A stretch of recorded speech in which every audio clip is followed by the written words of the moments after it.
On va peut-être avoir un petit peu de légèreté maintenant dans cette émission. Hein, j'espère. J'espère. À voir comment tu as construit ta chronique.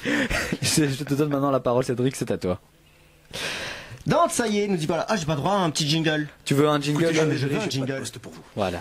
Mais je peux vous proposer un stage. Tu veux me piquer ma place, un salope? Mais non, mais je suis juste en stage.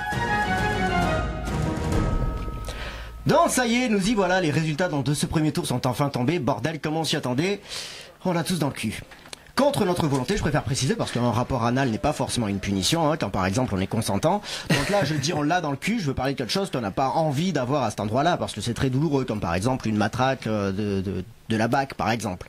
Enfin, super, pour le deuxième tour, donc nous aurons à choisir entre se faire enculer contre notre volonté, je préfère insister, ou se faire enculer contre notre volonté, mais en jetant des arabes à la mer, juste pour le fun. C'est donc ça la conclusion de ces mois de campagne, de trahison du peuple français en particulier, je précise, d'ailleurs apparemment c'est pas fini, de poignards dans le dos, de casseroles toutes plus énormes et de suspense de plus en plus insoutenable. Pour tout vous dire, j'avais pas envie d'écrire cette chronique, hein, je voulais pas franchement imaginer ce scénario. Bref, Françaises, Français, vous avez fait le choix de l'humour, votez pour les plus mauvais candidats possibles, juste pour la blague, et en tant que grand amateur d'humour absurde, moi je vous en remercie.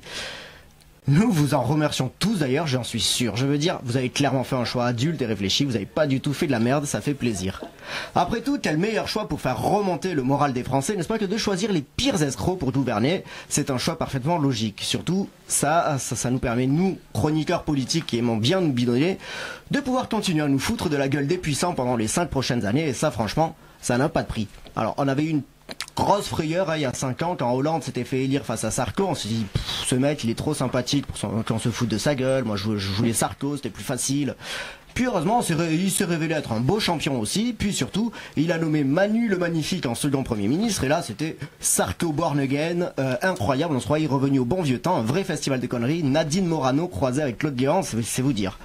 Mais là, avec sa défaite aux primaires, il avait disparu de la circulation avec un ou deux coups de pur génie de temps en temps pour se rappeler à notre bon souvenir. Donc heureusement, pour combler ce manque cruel, on a eu Fillon et Macron, c'était bien sympa avec eux, entre le mafieux qui a basé toute sa campagne sur l'intégrité en politique, c'est ballot, et le niais qui est trop con pour comprendre la différence entre une machine et un travailleur humain, qui est présent au second tour d'ailleurs, hein, on a de la matière. Quoi que je dise de mal sur eux, à chaque fois j'ai l'air insolent et intelligent en même temps, du coup, selon mes prévisions, je pourrais continuer à niquer des étudiantes gauchistes au moins jusqu'à la fin du quinquennat, et ça, franchement, c'est pas plus mal. Mais bref, mes chers compatriotes, vous faites la montre d'un bon gros sens de l'humour à toute épreuve, à défaut du bon sens. J'aime votre style. Faire face à la riche représentante d'un parti xénophobe, dont personne ne veut mais qui fait quand même un score supérieur à celui des autres candidats démocrates, vous avez donc choisi un chacal au sourire flippant et qui va nous faire pleurer du sang pour reprendre les mots de notre candidat.